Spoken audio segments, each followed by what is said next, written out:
આગ્રહ કર્યો અને મને જ બે વાત મૂકવાનો તક આપી છે, ત્યારે આજના આદિવાસી સમાજના કુળદેવી યામોગી માતાના હિજારી પૂજનના કાર્યક્રમમાં અહીં ઉપસ્થિત આપણા વિસ્તારના સન્માન્ય આદરણીય ધારાસભ્ય શ્રી જયરામ ગામિતજી, તાપી જિલ્લા પંચાયતના પ્રમુખ શ્રી એવા જાલમસિંહભાઈ, પૂર્વ તાપી જિલ્લા પંચાયતના પ્રમુખ શ્રી એવા ભાઈશ્રી, સાથે મંચસ્થ જિલ્લા પંચાયતના સભ્યશ્રીઓ, પૂર્વ જિલ્લા પંચાયતના સભ્યશ્રીઓ, કુકરમુંડા તાલુકા પંચાયતના પ્રમુખશ્રી, તાલુકા પંચાયતના સભ્યશ્રીઓ, સરપંચશ્રીઓ, અલગ અલગ પક્ષના ઉપસ્થિત થયેલા તમામ પદાધિકારીઓ, સંગઠનના તમામ પદાધિકારીઓ અને અલગ અલગ ધર્મ સંપ્રદાયના અહીં ઉપસ્થિત વડીલ મુરબ્બીઓ, અહીં મોટી સંખ્યામાં ઉપસ્થિત થયેલા આદિવાસી સમાજના બુદ્ધિજીવી હિતેચ્છુ વડીલો, યુવાનો, માતા બહેનો, ભૂલકાઓ, સૌને મારા સેવા જહાર કરું છું, નમસ્કાર કરું છું, જય આદિવાસી કરું છું. મિત્રો, સૌ પ્રથમ આ કાર્યક્રમનું આયોજન 3 વર્ષ પહેલા જ્યારે ઉમાન ખાતે હતું ત્યારે પણ આ કાર્યક્રમમાં અમે ભાગ લીધો હતો અને ખૂબ સારું કાર્યક્રમના ઉપદેશો હોય છે, સંદેશા હોય છે, મંચસ્થ ઘણા વડીલો ખૂબ સારી રીતે આપણને બધાને માર્ગદર્શન પૂરું પાડનાર છે. અમે તો હજુ શરૂઆત છે, તમારા જેવા મંચસ્થ વડીલો પરથી હજુ અમારે ઘણું શીખવાનું છે. ત્યારે વધારે વિશેષ તો નથી કહેતા, પણ જ્યારથી જાણીએ છીએ, જોયું છે, તો ચોક્કસ બે વાત કરવાનું મન થાય છે. મિત્રો, અત્યાર સુધી અમે જોતા હતા ખૂબ સારી રીતે આરતી થઈ, ખૂબ સારી રીતે પૂજા અર્ચના થઈ અને પૂજા અર્ચના દરમિયાન અમે પૂજારા જે હતા એ દાદાને અમે સાંભળતા હતા. દાદાએ એમની પૂજા વિધિમાં એમની જે વક્તવ્ય હતું એમાં વાત ફરી ફરીને એક જ મૂકતા હતા કે આપણે બધા પ્રકૃતિ સાથે જોડાયેલા, પ્રકૃતિને પૂજનારા છે. ભગવાન, જેને આપણે ભ એટલે ભૂમિ કહીએ છીએ, જેના પર આપણે આજે પણ અહીંયા બેઠા છે, ઊભા છે, જેના વગર આપણે જીવી નથી શકતા, એ ભૂમિને ચીરીને આપણે પાક પકવીને, અનાજ પકવીને જમીએ છીએ. ભૂમિ. ગ એટલે ગગન, જેમાં સૂર્ય આવે, ચંદ્ર આવે, તારાઓ આવે, વાદળો આવે, આખું વાયુમંડળ આવે, એક ગગન. વા એટલે વાયુ. આપણે બધા જાણીએ છીએ કે શ્વાસોશ્વાસમાં હવા વગર આપણે જીવી નથી શકતા. અને ન એટલે નીર, આપણે પાણી વગર જીવી નથી શકતા. એ ભગવાનની પૂજા કરનારા, પ્રકૃતિ સાથે રહેનારા, પ્રકૃતિને પૂજનારા એટલે આપણે આદિવાસી. આદિવાસી સમાજની સંસ્કૃતિ અને સભ્યતા, સાથીઓ, આદિવાસી આદિ અનાદિકાળથી આ ધરતી પર વસનારો આદિવાસી સમાજ છે. એની સભ્યતા અને સંસ્કૃતિની વાતો, એમના અવશેષો સિંધુ ખીણની સંસ્કૃતિના ઇતિહાસમાં જોવા મળે છે. મોહનજોદડો, હડપ્પાની સંસ્કૃતિના ઇતિહાસમાં જોવા મળે છે. આદિવાસી સમાજનો ઇતિહાસ એ ગૌરવશાળી છે. રામાયણ પણ આપણે વાંચીશું, જેમાં સબરી, ભીલ જેનો ઉલ્લેખ થાય છે એ આપણા પૂર્વજ હતા. હનુમાનનો ઉલ્લેખ થાય છે, હનુમાન દાદા આપણા પૂર્વજ હતા. નિષાદનો ઉલ્લેખ થાય છે, આપણા પૂર્વજ હતા. એવી જ રીતના મહાભારતની વાત આવે, જ્યાં એકલવ્યની વાત થાય છે, એકલવ્ય આદિવાસીઓના પૂર્વજ હતા. એવી જ રીતના તમે રાજા મહારાજાઓનો ઇતિહાસ વાંચો, એમાં પણ આદિવાસી સભ્યતા, આપણી સંસ્કૃતિ, આપણો ઇતિહાસ આપણે સાચવીને ચાલવું પડશે. અહીંયા હમણાં ટૂંક સમયમાં જ બાળકોએ ખૂબ સારી રીતના એક આદિવાસી નૃત્ય કર્યું, ગીત ગાયું. મેં બાળકોને ખૂબ જ ધ્યાનપૂર્વક જોયા. નાના નાના ભૂલકાઓ હતા, નાના બાળકો હતા, એમણે ધોતી ને કફની પહેરી છે.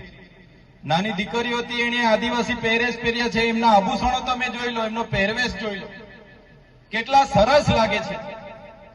એ આપણો પોશાક છે. એ આપણા આભૂષણો છે, એ આપણા ગીતોના બોલ છે, એ આપણું સંગીત છે, એ આપણા વાજિત્રો છે, એને આપણે ક્યારે ભૂલવાનું નહીં જોઈએ. મિત્રો, આદિવાસી સમાજની જન્મની વિધિ છઠ્ઠી તરીકે આપણે 6 દિવસે પૂંજીએ છીએ.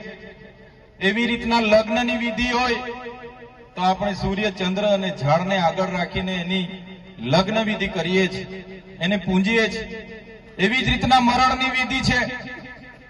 આ વિધિ આપણા રિવાજો, આપણી પરંપરાઓ, આપણી રૂઢિઓ, આપણી અસ્મિતા, આપણી સંસ્કૃતિ એ આપણે જાળવવું પડશે.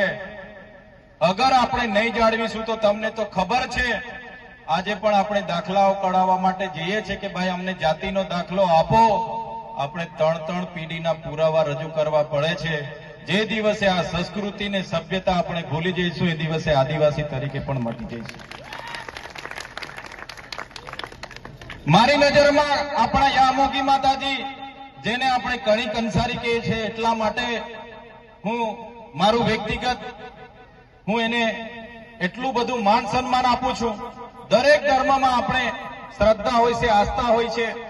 દરેક લોકોને માનીએ છીએ, પોતપોતાના આરાધ્યના દેવોને માનીએ છીએ. પણ હું કડી કંસરી માતાને એટલા માટે વધારે માનું છું કે માતાજી જે એનો સંદેશો આપે છે, માતાજીને એનું ચિત્ર તમે જોજો, એના ફોટા તમે જોજો, એમની મૂર્તિ જોજો. માતાજી જ્યાં આપણા દેવમોગરા ખાતે જે ઉભા છે, અનાજમાં ઉભા છે, અનાજમાં ઉભા છે, જેને આપણે અમારી ભાષામાં અમે મોઠી કહીએ છીએ, મોઠીમાં ઉભા છે અને બધાને કણી આપે છે. એના હાથમાં કણી છે, માતાજીના હાથમાં કણી છે કે તમે કણી લઈ જાઓ, તમે ધરતી માતાને ચીરીને વાવો, એમાંથી અનાજ પકવો અને તમે જીવો. દાણામાંથી હજારો દાણા, હજારો અનાજ પકવીને તમારું પેટનું ભરણ પોષણ કરો, તમારા પરિવારનું પાલન કરો. એ સંદેશો આપણા માતાજી આપે છે. એટલા માટે અમારા માટે માતાજી ખૂબ મહાન છે. માત્ર માતાજી, એના પરથી એમના ઉપદેશો આપણે લેવા પડશે. અનાજના કણી હાથમાં છે, ત્યારે આ માતાજી એ આપણો ગૌરવશાળી ઇતિહાસ છે. એ માતાજીનો ઇતિહાસ છે. તમને અમારા મંચસ્થ આગેવાનો તમને વિગતવાર કહે છે, પણ એ આપણે ભૂલવું નહીં જોઈએ. હમણાં જ પ્રતાપ દાદાએ કીધું, તમે થોડીક વાર થોભો ઉતાવળ ના કરો. એ આપણે થોડું ધીરજ, ધૈર્ય સાથે થોભવું પડશે, જાણવું પડશે. ઘણા વક્તાઓ આપણને સારું માર્ગદર્શન આપશે. અમે પણ નથી કંઈ જાણતા.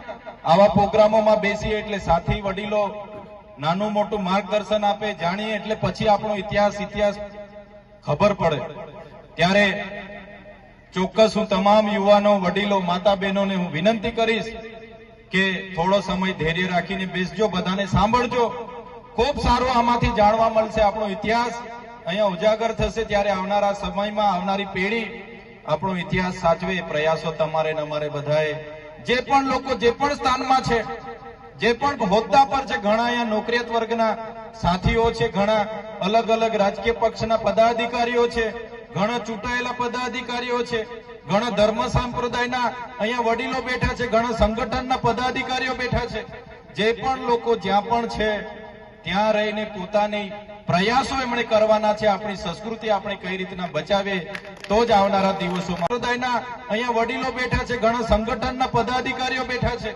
જે પણ લોકો જ્યાં પણ છે ત્યાં રહીને પોતાની પ્રયાસો એમણે કરવાના છે. આપણી સંસ્કૃતિ આપણે કઈ રીતના બચાવીએ તો જ આવનારા દિવસોમાં આપણે બધા બચી શકીશું. ત્યારે આયોજન કરનાર તમામ ટીમને હું અભિનંદન આપું છું. ખૂબ સારું આયોજન કર્યું છે. પણ જે રીતના પ્રતાપ દાદાએ કીધું કે જ્યાં સાચી વાત કહેવાની હોય, સાચું સાંભળવાનું હોય, તો આપણા લોકો અડધા કલાકમાં કંટાળીને ઉભા થઈને નીકળી જાય. પણ અહીંયા જ કોઈ બેન્ડ આવી જાય કે કોઈ સોંગડિયા પાર્ટી ચાલુ થઈ જાય તો સવારે 5 વાગે બી કહેશે કે ભાઈ તમે ચાલુ રાખો, અમારે હજુ જોવું છે, હજુ સાંભળવું છે, હજુ નાચવું છે. ત્યારે તમારી શક્તિનો ઉપયોગ કઈ દિશામાં કરવાનો છે એ પણ આપણે નક્કી કરવું પડશે. શક્તિનો ઉપયોગ આવનારા દિવસોમાં પોતાના પરિવારને સ્વનિર્ભર બનાવવા માટે, પોતાના જીવનની કારકિર્દી બનાવવા માટે, અને જ્યાં પણ જરૂર લાગે પોતાનું ગામ, પોતાનો સમાજ કે પોતાના દેશના ઉપયોગ માટે આપણે બધાએ દિશા તરફ રહેવું પડશે. આજના આ કાર્યક્રમમાં અમને આમંત્રણ આપ્યું, અમે અહીં આવ્યા ત્યારે અમને સન્માન આપ્યું, અમારું સ્વાગત કર્યું અને મંચસ્થ ઘણા આગેવાનો ખૂબ સારું બોલે એવા છે, પણ અમારે એક સામાજિક દુઃખદ કારણ બનેલ હોવાથી અમે રજા લેવાના છે, ત્યારે અમને સૌપ્રથમ બોલવાની તક આપી છે. બદલ તમામ આયોજક મિત્રોનો અને મંચસ્થ તમામ વડીલો આગેવાનોનો હું આભાર માનીને વિનમું છું. બધાનો ખૂબ ખૂબ આભાર, ધન્યવાદ. જય આદિવાસી, જય જોહાર.